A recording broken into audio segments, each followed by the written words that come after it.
ಸ್ನೇಹಿತರೆ, media masters ನ್ಯೂಸ್ಗೆ ಸ್ವಾಗತ. ಗೆಳೆಯರೆ, ಉತ್ತರ ಪ್ರದೇಶದ ಚುನಾವಣಾ ರಾಜಕೀಯ ಬಿರುಸಾಗ್ತಾ ಇದೆ.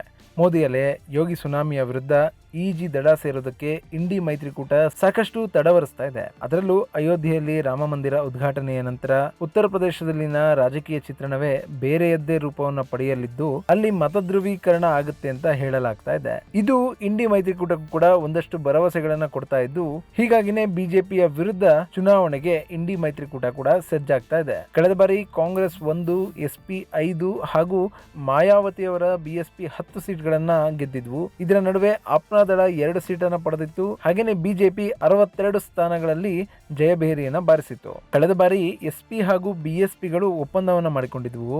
ಆದ್ರೆ ಈ ಬಾರಿ SP ಕಾಂಗ್ರೆಸ್ನ ಜೊತೆ ಮೈತ್ರಿಯನ್ನ ಮಾಡಿಕೊಂಡಿದೆ. ಹೀಗಾಗಿ BSP ಒಂಟಿಯಾಗಿದೆ. ಇಲ್ಲಿ BSP ಏಕಾಂಗಿಯಾಗಿ ಸ್ಪರ್ಧೆಗೆ ನಿಲ್ತಾ ಇರೋದು ಒಂದಷ್ಟು ಪಕ್ಷಗಳಿಗೆ ಸಮಸ್ಯೆಯನ್ನು ಉಂಟು ಮಾಡಿದ್ರು ಕೂಡ ಅಚ್ಚರಿ ಇಲ್ಲ.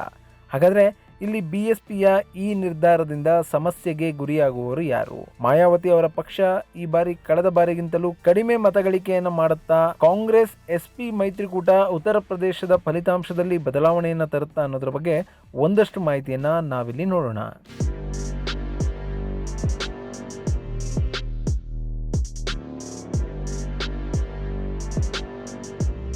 ಗೆಳೆಯರೆ, ಲೋಕಸಭಾ ಚುನಾವಣೆಗಳು ಹತ್ರ ಆಗ್ತಾ ಇವೆ. 2 ತಿಂಗಳಲ್ಲಿ ಚುನಾವಣೆಗಳು ಅನೌನ್ಸ್ ಕೂಡ ಆಗಲಿದೆ. ಅದಕ್ಕಾಗಿ ಎಲ್ಲಾ ಪಕ್ಷಗಳು ಕೂಡ ತಯಾರಿಯನ್ನು ಕೂಡ ಆರಂಭಿಸಿವೆ. ರಾಜ್ಯದಲ್ಲೂ ಬಿಜೆಪಿ ಮತ್ತು JDS ನಡುವೆ ಸಾಕಷ್ಟು ಬೆಳವಣಿಗೆ ಆಗ್ತಾ ಇದ್ದು, ಕಾಂಗ್ರೆಸ್ ಪಕ್ಷವನ್ನ ಕಟ್ಟಿ ಹಾಕುವ ತಂತ್ರವನ್ನ ಹೆಣೆಯಲಾಗ್ತಾ ಇದೆ.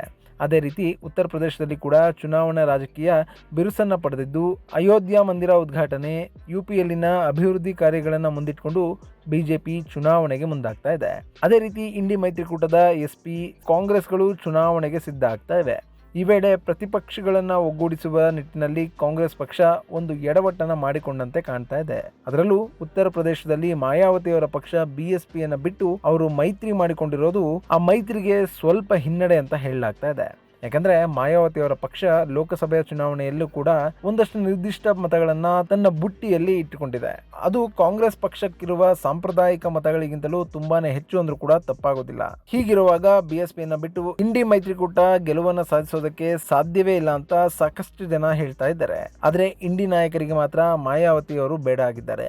ಹೀಗಾಗಿ ಇಲ್ಲಿವರೆಗೂ ಸುಮ್ಮನಿದ್ದ ಮಾಯಾವತಿ ತಮ್ಮ ಹುಟ್ಟು ಹಬ್ಬದ ದಿನದಂದು ಪತ್ರಕರ್ತರೊಂದಿಗೆ ಮಾತಾಡುವಾಗ ಉತ್ತರ ಪ್ರದೇಶದಲ್ಲಿ ತಮ್ಮ ಪಕ್ಷ ಏಕಾಂಗಿಯಾಗಿ ಸ್ಪರ್ಧಿಸುತ್ತೆ ಅಂತ ಹೇಳಿದ್ದಾರೆ.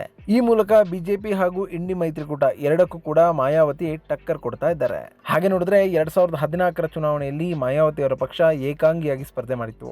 ಆದ್ರೆ ಅಲ್ಲಿ ಅವರಿಗೆ ಒಂದೇ ಒಂದು ಸೀಟು ಕೂಡ ಸಿಕ್ಕಿರಲಿಲ್ಲ. ಅವತ್ತು ಬಿಜೆಪಿ ತನ್ನ ಬಲವನ್ನ 10ರಿಂದ 71ಕ್ಕೆ ಏರಿಸಿಕೊಂಡಿತ್ತು. SP 5, ಅಪ್ನಾ ದಳ 2 ಹಾಗೂ ಕಾಂಗ್ರೆಸ್ ಪಕ್ಷ 2 ಸೀಟ್ಗಳನ್ನು ಗೆದ್ದುಕೊಂಡಿದ್ವು. ಆದರೆ ಇಲ್ಲಿ ಗಮನಿಸಬೇಕಾದ ಅಂಶ ಅಂದರೆ ಮಾಯಾವತಿಯವರ BSP 19.77% ಮತಗಳನ್ನು ಪಡ್ಕೊಂಡಿತ್ತು. ಅಂದರೆ ಉತ್ತರ ಪ್ರದೇಶದ ಚುನಾವಣೆಯಲ್ಲಿ ಚಲಾವಣೆ ಆಗಿದ್ದ ಮತಗಳ ಪೈಕಿ 5ನೇ 1 ಭಾಗದಷ್ಟು ಮತ BSP ಪಾಲಿಗೆ ಬಂದಿತ್ತು. ಇನ್ನು 2 ಸೀಟ್ಗಳನ್ನು ಗೆದ್ದಿದ್ದ ಅಪ್ನಾ ದಳ ತೆಗೆದುಕೊಂಡಿದ್ದು ಕೇವಲ 1% ಮತಗಳನ್ನು ಮಾತ್ರ. ಹಾಗೆ ಕಾಂಗ್ರೆಸ್ ಕೂಡ 7.53% ಮತಗಳನ್ನು ಪಡೆಯೋದರ ಮೂಲಕ 2 ಲೋಕಸಭಾ ಕ್ಷೇತ್ರಗಳನ್ನು ಗೆದ್ದಿತ್ತು. ಸೊ BSPಗೆ ಅಲ್ಲಿ ಮತಗಳಿದ್ರೂ ಕೂಡ ಅವು ಅಭ್ಯರ್ಥಿಗಳು ಗೆಲುವನ್ನು ದಾಖಲಿಸೋದಕ್ಕೆ ಸಹಾಯ ಮಾಡಿರಲಿಲ್ಲ.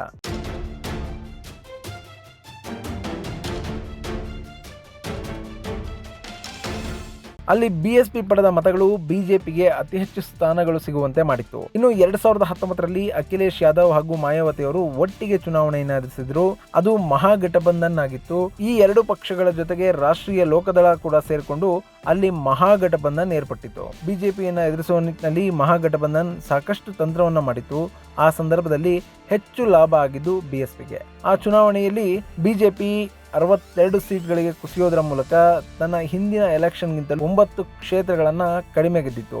ಇನ್ನು SP ತನ್ನ 5 ಸೀಟ್ಗಳನ್ನು ಭದ್ರ ಮಾಡಿಕೊಂಡಿದ್ರೆ ಅಪ್ನಾ ದಳ 2 ಸೀಟ್ಗಳನ್ನು ಉಳಿಸಿಕೊಂಡಿತ್ತು. ಆದರೆ ಆ ಚುನಾವಣೆಯಲ್ಲಿ ಕಾಂಗ್ರೆಸ್ ಪಕ್ಷ ತನ್ನ 2 ಸೀಟ್ಗಳ ಪೈಕಿ ಒಂದನ್ನು ಕಳೆದುಕೊಂಡಿತ್ತು. ರಾಹುಲ್ ಗಾಂಧಿ ಅಮೇಥಿಯಲ್ಲಿ ಸೋಲನ್ನು ಅನುಭವಿಸಿದ್ರು. ಈ ಮೂಲಕ ಕಾಂಗ್ರೆಸ್ಗೆ ರಾಯ್ಬರೇಲಿ ಕ್ಷೇತ್ರ ಮಾತ್ರ ಸಿಕ್ಕಿತ್ತು. ಆದರೆ ಈ ಮಹಾಗಠಬಂಧನ್ನಿಂದ ಹೆಚ್ಚು ಲಾಭ ಆಗಿದ್ದು ಮಾಯಾವತಿಯವರಿಗೆ.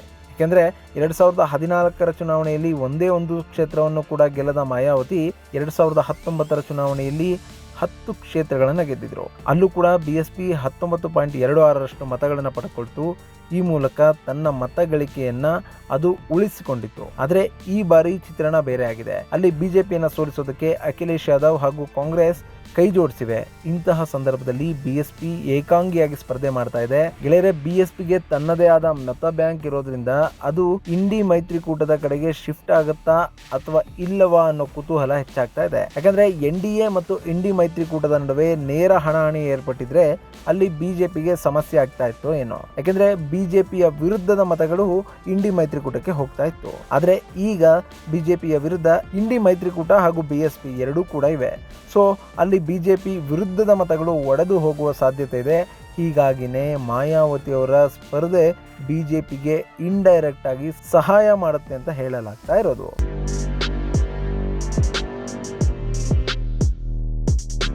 ಇನ್ನು ಏಕಾಂಗಿಯಾಗಿ BSP ಈ ಚುನಾವಣೆಯಲ್ಲಿ ಸ್ಪರ್ಧಿಸುವ ನಿರ್ಧಾರ ಮಾಯಾವತಿ ಅವರು ಕೂಡ ಮುಳುವಾಗುವ ಸಾಧ್ಯತೆ ಇದೆ ಅಂತ ಕೆಲವರು ಹೇಳ್ತಾ ಇದ್ದಾರೆ.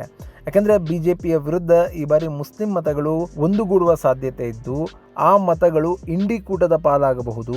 ಹೀಗಾಗಿ BSP ಜೊತೆಯಲ್ಲಿ ನಿಲ್ತಿದ್ದ ಮುಸ್ಲಿಂ ಮತದಾರರು ಕೂಡ ಇಂಡಿ ಮೈತ್ರಿಕೂಟಕ್ಕೆ ಹತ್ತಿರ ಆಗಬಹುದು ಅಂತ ಹೇಳಲಾಗ್ತಾ ಇದೆ.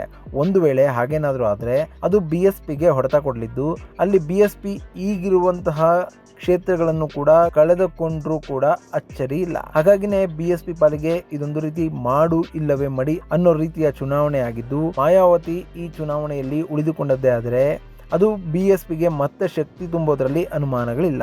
ಒಂದು ವೇಳೆ ಮಾಯಾವತಿ ಅವರ ನಿರ್ಧಾರ ಸ್ವಲ್ಪ ಉಲ್ಟಾ ಹೊಡೆದ್ರು UPಯಲ್ಲಿ ಮತ್ತೆ SPಯ ಬಲ ಹೆಚ್ಚಾಗಲಿದೆ. ಸೊ ಈ ಚುನಾವಣೆ UPಯ ರಾಜಕೀಯದ ಮೇಲೆ ಭಾರಿ ಪರಿಣಾಮವನ್ನು ಉಂಟು ಮಾಡುವ ಸಾಧ್ಯತೆ ಇದೆ. ಗೆಳೆಯರ, ಉತ್ತರ ಪ್ರದೇಶದಲ್ಲಿ ಒಟ್ಟು 24 ಕೋಟಿ ಜನಸಂಖ್ಯೆ ಇದೆ. ಇದು ಜಗತ್ತಿನ ಅತಿ ದೊಡ್ಡ ರಾಷ್ಟ್ರ ರಷ್ಯಾದಲ್ಲಿರುವ ಜನಸಂಖ್ಯೆಗಿಂತಲೂ ಕೂಡ ಹೆಚ್ಚು ಅನ್ನೋದನ್ನ ಗಮನಿಸಬೇಕು. ಈ ಸಂಖ್ಯೆಯಲ್ಲಿ 80% ಹಿಂದೂಗಳಿದ್ರೆ 19.3% ಮುಸ್ಲಿಮರಿದ್ದಾರೆ. ಭಾರತದಲ್ಲಿ ಅತಿ ಹೆಚ್ಚು ಮುಸ್ಲಿಮರಿರುವ ರಾಜ್ಯ ಅನ್ನೋ ಖ್ಯಾತಿಗೂ ಕೂಡ ಉತ್ತರ ಪ್ರದೇಶ ಪಾತ್ರ ಆಗ್ತಾ ಇದೆ. ಸೊ ಅಲ್ಲಿನ ಚುನಾವಣೆಯಲ್ಲೂ ಕೂಡ ಮುಸ್ಲಿಂ ಮತಗಳು ನಿರ್ಣಾಯಕ ಅನಿಸ್ಕೊಳ್ತವೆ. ಈ ಬಾರಿ ಮುಸ್ಲಿಂ ಮತಗಳು ಬಿಜೆಪಿಯ ವಿರುದ್ಧ ಯಾರು ಸ್ಟ್ರಾಂಗ್ ಆಗಿದ್ದಾರೋ ಅವರ ಪಾಲಾಗುವ ಸಾಧ್ಯತೆ ಇದ್ದು, ಬಹುತೇಕ ಕಡೆಗಳಲ್ಲಿ ಅವರು ಕಾಂಗ್ರೆಸ್ಗೆ ತಮ್ಮ ಒಲವನ್ನು ತೋರುವ ಸಾಧ್ಯತೆ ಇದೆ. ಈ ಮೂಲಕ ಆ ಸಮುದಾಯ ಕಾಂಗ್ರೆಸ್ ಪರ ನಿಲ್ತಾ ಇದೆ. ಇದರ ಜೊತೆಗೆ ಉತ್ತರ ಪ್ರದೇಶದಲ್ಲಿನ ಯಾದವ ಸಮುದಾಯದ ಮತಗಳ ಮೇಲೆ ಅಖಿಲೇಶ್ ಯಾದವ್ ಕಣ್ಣಿಟ್ಟಿದ್ದಾರೆ. ಸೊ ಮುಸ್ಲಿಂ ಹಾಗೂ ಯಾದವ ಅನ್ನೋ ಕಾಂಬಿನೇಷನ್ ಅನ್ನ ನೆಚ್ಚಿಕೊಂಡು ಇಂಡಿ ಮೈತ್ರಿಕೂಟ ಚುನಾವಣೆಯನ್ನ ಎದುರಿಸೋದಕ್ಕೆ ಹೊರಟ್ರೆ ಬಿಜೆಪಿ ಹಿಂದುತ್ವದ ಆಧಾರದಲ್ಲಿ ಚುನಾವಣೆಯನ್ನ ಎದುರಿಸ್ತಾ ಇದೆ.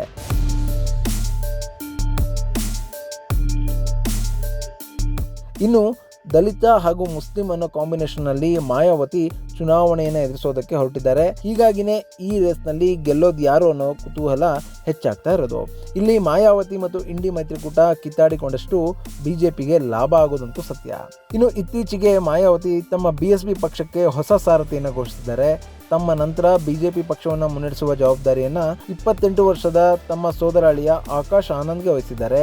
ಸದ್ಯ BSPಯ ನ್ಯಾಷನಲ್ ಕೋಆರ್ಡಿನೇಟರ್ ಆಗಿರುವ ಆಕಾಶ್ ಆನಂದ್ ಮೊಟ್ಟ ಮೊದಲ ಬಾರಿಗೆ ದೊಡ್ಡ ಟಾಸ್ಕ್ ಒಂದನ್ನು ಎದುರಿಸ್ತಾ ಇದ್ದಾರೆ. ಅಲ್ಲಿ ಆಕಾಶ್ ಆನಂದ್ ಅವರ ಹೆಸರು ಪ್ರಕಟ ಆದ ನಂತರ BSP ಮೊದಲ ಚುನಾವಣೆಯನ್ನು ಎದುರಿಸ್ತಾ ಇದ್ದು, ಇದು ಪಕ್ಷಕ್ಕೆ ಎಷ್ಟರ ಮಟ್ಟಿಗೆ ಲಾಭ ತರುತ್ತೆ ಅನ್ನೋದನ್ನ ಕಾದು ನೋಡಬೇಕು. ಇದು ಗೆಳೆಯರೆ ಉತ್ತರ ಪ್ರದೇಶದಲ್ಲಿನ ರಾಜಕೀಯ ಬೆಳವಣಿಗೆಗಳ ಕುರಿತಾದ ಒಂದಷ್ಟು ಮಾಹಿತಿ.